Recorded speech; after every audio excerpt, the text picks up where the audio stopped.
Хәерле көн. Юлчылар Кабат юлда һәм Кабат Башкортстанның Туймазы районында. Гадәттәгечә бу якларда без тагын 5 көн сәфәрдә булып, татар авыллары тарихын барлаячакбыз.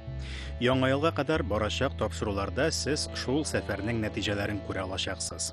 Шулай итеп, беренче көн, беренче 2 авыл, Ярмунча һәм Туктагыл авыллары. Сүзне Ярмунчадан башлыйбыз.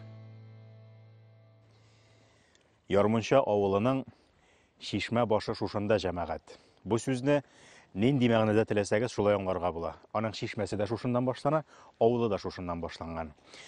Әлеге урынга килеп утырганнар иң беренче кешеләр, менә шул иң беренче нәселләр шушыннан авылга нигез салганнар һәм авылда бүгенге көндә яшәүчеләр шушы урында ук йортлар торган вакытларны хәтерлиләр әле менә.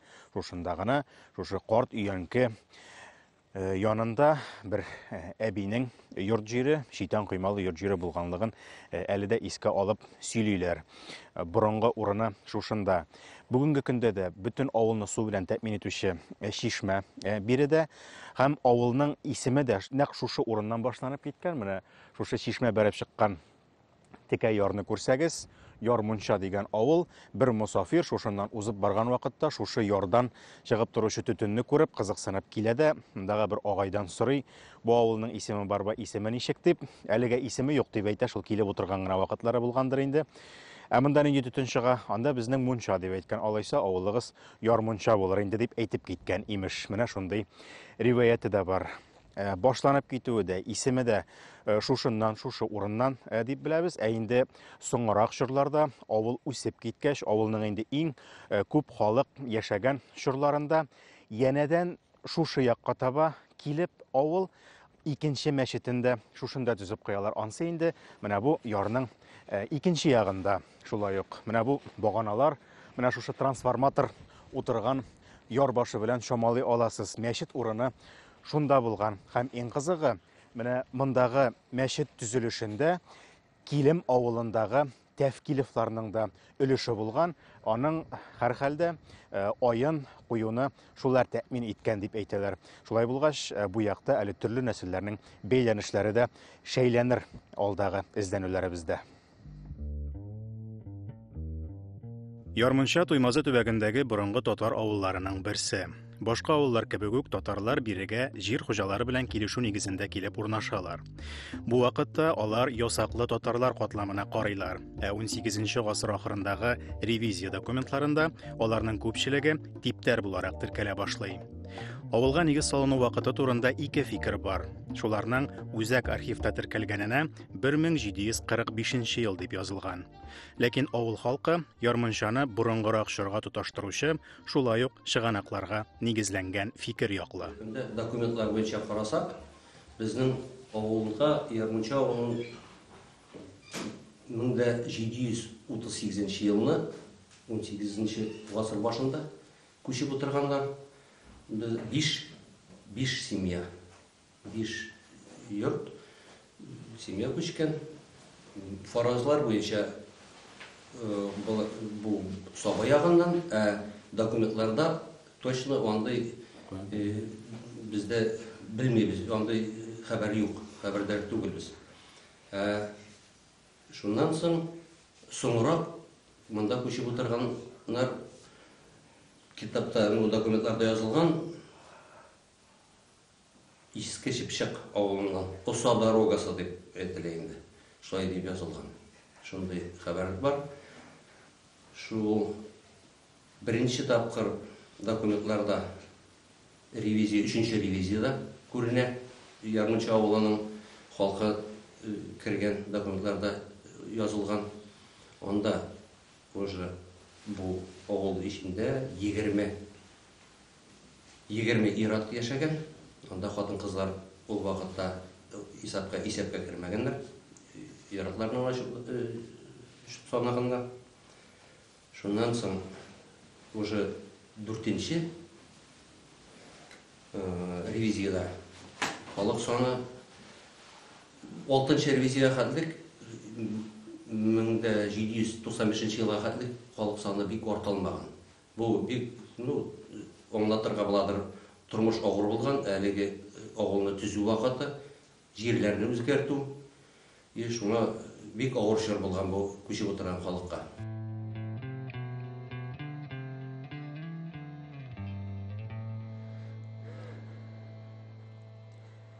Ярманча авылының тарихы, аның нәселләренең тарихы булып тора.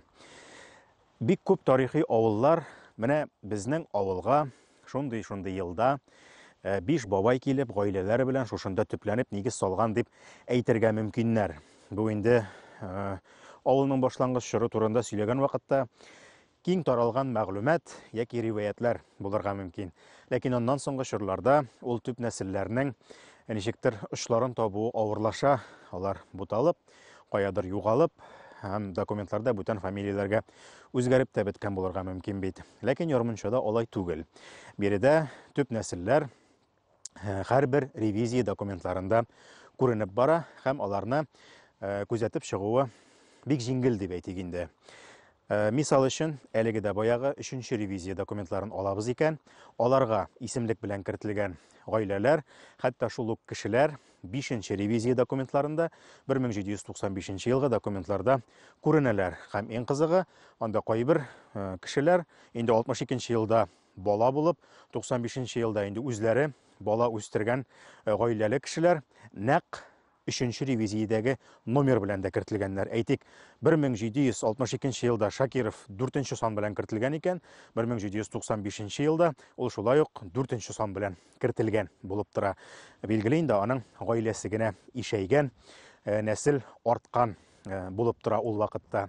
Нәселләр һәм ишәю дигәннән шушы ике ревизияны чагыштырабыз икән, 1762 ел белән 1795 ел арасында шул вакыт эчендә Ярманча авылы халкы саны 2 тапкырга артып китә.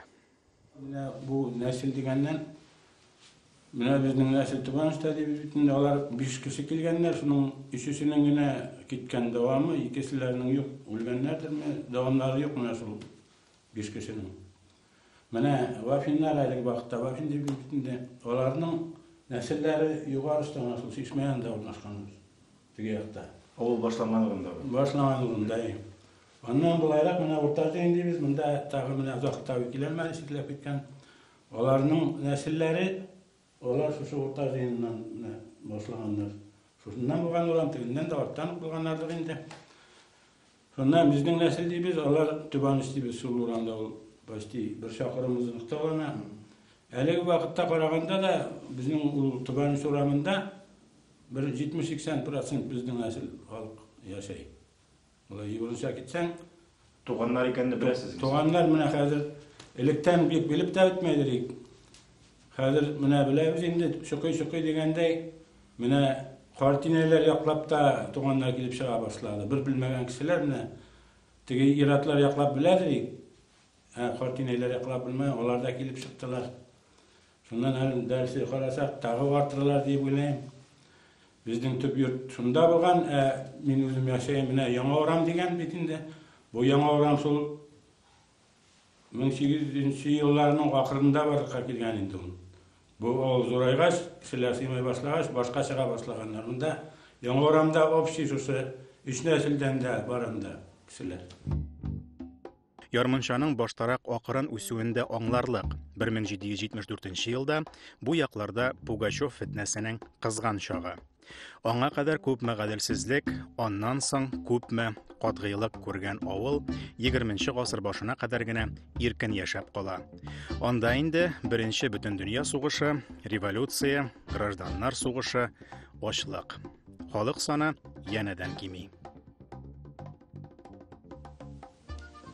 Шул 20нче еллар башларында шул ачлыктан соң тагы менә шушы һәрбер нәселдән кешеләр җыелып, монда эштә bir 2 шақырым гына Кабык күпер дигән авыл бар иде. Аны 68нче елда күчерделәр инде, теге нидә беленде менә Ярманчага монда үйләрен тартырып төшеп киткәннәр менә Хәзинә шул урамда яшәй, Яңа Урам инде Кабык күпер урамы дибез аны. Киткәннәре читкә киттеләр, төшкәннәре кире монда төштеләр. Менә шул ачлыктан китеп, шунда төпләнеп, авыл ясап, ул Kabı kupır deyip üzleri kuşkanlar dedi. Mine şit tirede kuşa ollasında üzlerine kirerler anda. Arslan avulları, mine Uzdayıp Baş avulları. Şul avullarda bana yana yarmışa deyip verirler. Bundan kuşingan avullar. Yana yarmışa потому что yarmışa kuşkan kalı anda. Biz kabı kupır deyip bizim üzlerde kabı kupır deyirler yalar. Ol yamadan mında kuşu butarda Yamadan mında kaçtılar ulan bulbayın. Tağın başka avullar var mı? 1000 kişilik avul bitinde ol mında ol kadar yakın direde jir köp tugul başka orunlarga da köçkendir bit avul halka. bu 1000 kişiden ortak bu zamanda Minde 189 kişi var. 17. yıllar. 17 yıl eng көп мәл шунда булган безнең авылда. Ул вакытта тау башында да аны урыннар бар.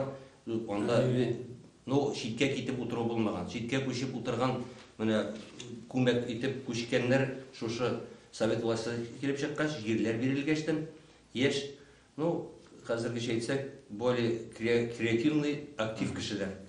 Менә алар шунда күчкәннәр, монда яңа тормышка, яңа авыл төзеп, шулай яшьләр күчеп утырган булганнар. Ачлыктан киткәннәр. Ачлыктан соң. Ачлык заманда, ну 17 елдан соң гел кәмүгә табан халык. Менә бүгенге көнгә кадәр гел кәмүгә табан. Тапшыру башында ук авылның икенче мәчете торган урынны күрсәткән идек. Инде беренче мәчеткә тукталыйк. Әлбәттә, Ярманчага нигез салган чордан ук мәчет булган, һәм ул хәзердә авылның урта өлеше саналган, хәзерге яңа мәчет урынында булган. 1864 елда Ярманча халкы искергән мәчетләрен төзекләндерүгә рөхсәт сорап язган хат сакланып калган архивларда. Аңа авылның барлык ираты кул куйган. Хәзерге яңа мәчетне төзү мәсьәләсен дә бөтен авыл белән хәл иткәннәр. Ул эшне башкаручы шулай ук Ярманча егете. Я много лет прожил на севере, в Усинске, работал в объединении «Коминефть». Ну вот в 2015 году в Ярмучах проходил Сабантуй, посвященный 275-летию села. И, в общем-то, на этом Сабантуе собрались и решили строить мечеть.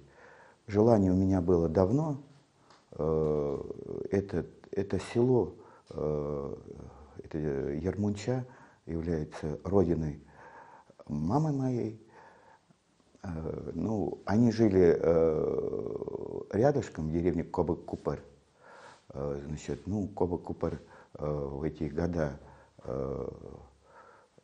когда закрывали маленькие селения, закрылась, и жители переехали сюда. И эта деревня является нашей деревней. И вот в то время, при прохождении Сабантуя, общаясь с жителями села, с родственниками, пришло вот решение строить мечеть. Ярманча халкы тәвәккәл, әмма тыйнак. Берсе дә мин бу эшкә фәлән кадәр өлеш керттем дип шәшрәп чыкмый. Мәчет төзелешенә дә, мәхәллә эшчәнлегенә дә күп көч, матди ярдәм сарыф итүчеләр авылда да, читтә дә байтак. Төрле урыннарда эшләүче, төрле дәрәҗәдәге кешеләрне бер генә максат берләштерә – авылны яшәтү максаты. Рауф абый, төзелешләрегезне күрәбез. Яңа әйбер төзүе бер нәрсә. Менә бу складыгыз иң беренче чиратта күзгә ташлана кергәндә үк, ни өчен шулай булды бу? Бу ташлары кайчаннан калган ташлар менә бу стеналары. Бу склад, элекеге зерна склад, безнең атай, бабайлар төзегән склад, аларның истәлеге түбәсе ишелеп төшеп берничә ел яткач, без моны төзәтергә булдык. Һәм инде үзебезчә әлеге заманга туры ярашлы итеп биеклеген арттырып, менә әлеге яңартып үзебезчә төзеп куйдык инде. Чөнки бу безнең ата-бабалардан калган истәлек. Башта уйлаган идек бөтенләй урынын тигезләп, җимереп яңадан салырга, аннан инде уйладык калдырырга дип. Фермерлык хуҗалыгы дигәч тә Татарстан тамашачысы ишетергә күнеккән грантлар, субсидияләр турында онытып торырга кирәк бу урында. Әлеге хуҗалык фақат үз көче белән көн күрә. Керем хисабына түгел, хуҗалык җитәкчесенең бүтән оешмасыннан алган табышны шушы хуҗалыкка кертә баруы аркасында. Файдасы булмаса эшләмәс иде, диярсез. Килешмибез. Йөрәге булмаса эшләмәс иде. Сезнең төбешегез, төп табышыгыз шушыннан авыл хуҗалыгыннан дип әйтеп буламы? Юк. Нәрсәгә кирәк ул алайса? Шушы бей ташландык басулар, әйттем, 15-нче елларга чаклы бүтән җирдә чүплек, бүтән җирдә русча әйтсәк бурьян дибезме инде. Бүтән дөнья бетүгә таба бара бит. Шуны карап йөрдем дә инде. Һаман да булай барса, авыл бүтәнәй бетә дигән сүз. Менә хәзер күпме әзме булса да авыл кешесенә әзрәк эш бар. Басуларны чистарттык, даже экскаватор белән алып килеп, агачларын чокып, чыгарып чистарткан басулар да булды. Агач басып бит, кайсы бер уже күбесен агач басып биткән иде инде. Ташландык басуларны менә хәзер тәртипкә китердек дисәк тә була инде. Хәзер алда планнар зур, эшләргә, барысы да тиз генә булмый, үзебезчә тырышабыз инде шул. Әзрәк тәртип ясай алдык дия алырга буладыр дип уйлыйм инде. Ярманча авылының бүтән тарихына да күз сала алмасак та, юлга чыгабыз. Безне Туктагыл авылы көтә. Ярманчаның иң тирән тарихы, аның саба якларыннан чыкканмы юкмы икәнлеген күрсәтүче документлар әлегә табылмаган, өйрәнелмәгән кебек, Туктагылның да бер өлеш тарихы гына билгеле. Ул мәгълүматны да теркәр өчен зуррак чыгымнарга әзерләнеп, Мәскәү, Оренбур, Петербург архивларына мөрәҗәгать итәргә кирәк. Әлегә булганы белән канәгатьләнәбез. Анысы да бик гыйбрәтле бит. Туктагыл авылының тарихы язылмаган булса да, аның азмы-күпме материаллары барлыгын чамалагансыздыр инде.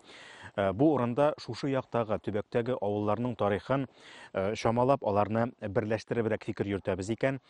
Туктагыл авылы да менә шул 1740-1750 еллар аралыгы күбесенчә менә шул вакытта ясаклы татарларның беренче дулкыны белән килеп утырган авылларның берсе дип әйтә алабыз. Чөнки Ярманча авылына нигез салынган очракта менә шушы тирәдә генә дә Туймазы районына һәм Бүздәк районына кергән авыллар арасыннан чамалап әйтә алам инде хәзер. Актау, Сынны, Төпкилде кебек авыллар, аларның саны якынча 12 тирәсенә җитә.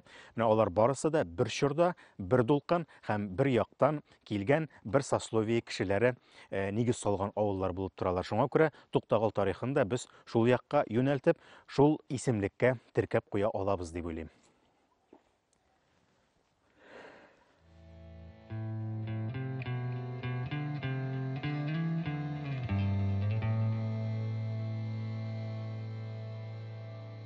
Тарихта Туктагыл авылы 1752 ел булып ул языла. Башта ул булган, ул урынны инде Иске авыл дип йөртәләр халык телендә. Ул шушы безнең әлеге авыл кырыннан агып яткан Нөгеш елгасы ярыннан ерак булмаган, хәзергесе вакытта инде шәшүлек җирләре булган, алдыбызда булган, күренеп яткан Сөренте җир дә урнашкан була. Ул авыл анда янгын чыгып, бик зур зыян күргәннән соң Туктагыл Нугушево дип атала ул. Шуннан инде Туктагыл исеме белән менә әлегеге Туктагыл авылы булган урынга алар күчеп утыралар. Алар күчеп утыргач, шул ук утыралар алар елга буйлап, аннан инде авыл тагында үсеш алгач, анда инде әлеге шул вакытта Югарыш дип, Горная дип, Тау урамы дип йөртәбез. Әле кирәк без аны йөртәдерик, Типтәрләр урамы дип халык йөртәдер инде. Анда башка чит җирләрдән дә Типтәрләр килеп, күченеп килеп утыралар. Һәм алар шул бер авыл булып инде бүгенге көндә Туктагыл исемен йөрткән менә шу инде ул авыл.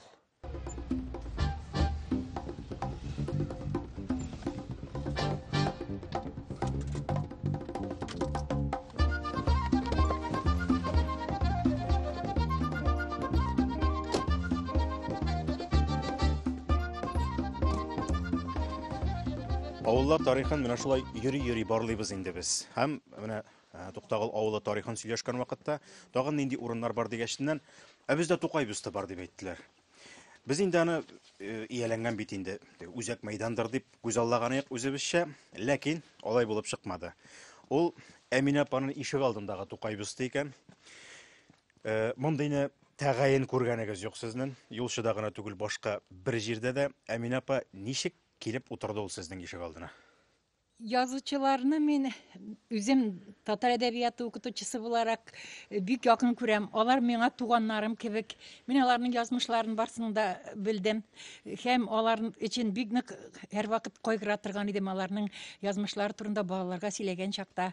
Менә бер вакытны улам ниндидер запчас изләп күрше авылга барган икән, шунда гаражда бер шундай ватыклар, сыныклар күреп калган. Һәм шуннан күреп калып, яни, мин бит бу кешене таныйм. Бу абый миңа биргезче бу әйберне зинһар дигән.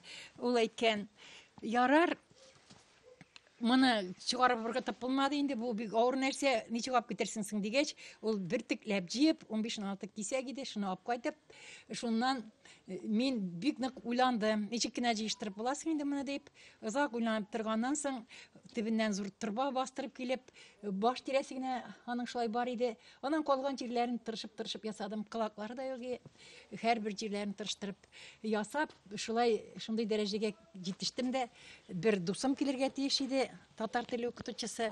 Бик тырышып төннәр буе шуны ясап, ничектер җай китереп буяп, уңышлы гына ясап, иптәшем белән ясап та куйдык. Тукайның колакларын үзегез эшләп куйдыгызмы? Әйе.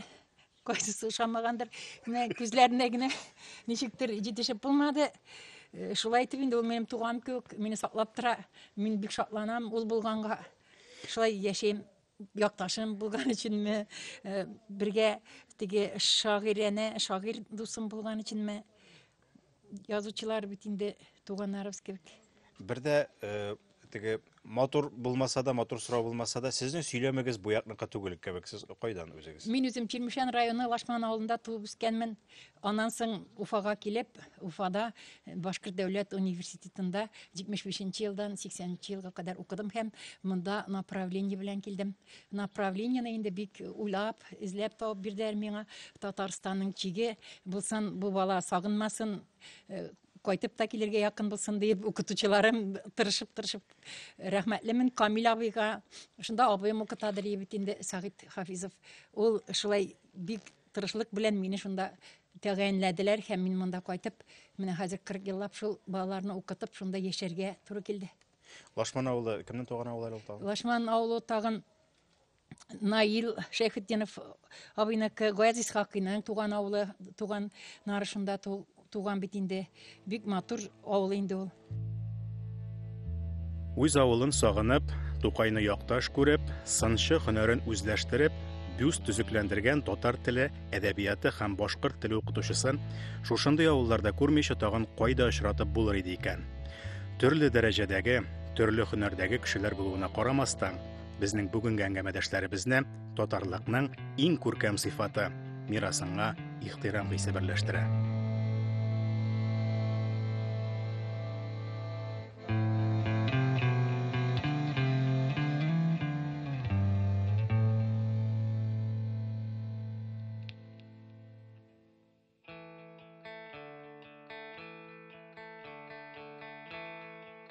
Бүген көн менә шулай узып бара, җәмәгать. Әйләнә тирәбезгә карыйбыз да, хозурланабыз, ни дисәң дә Башкортстан ягына чыктыңмы, аның табигате күз явын алырлык булып, үзенә гел игътибарын җәлеп итеп тора инде.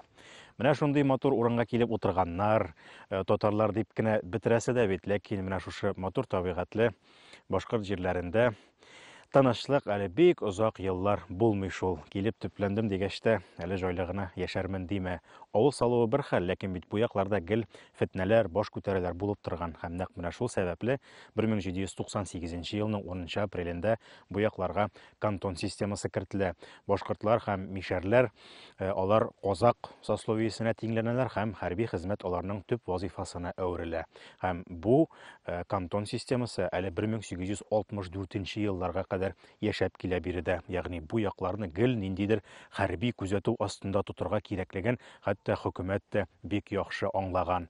Һәм менә шундый төрле вакыйгаларга, фетнәләргә, баш күтәрәләргә, хәрби матавыкларга бай булган төбәктә ничек инде тарихы да шундый кызыклы булмасын. Һәм әлбәттә, без киләсе тапшыруларыбызда ул тарихка тагын да күбрәк тирәнгәрәк керергә тырышырбыз, чөнки аның һәр почмагында татар эзе ята.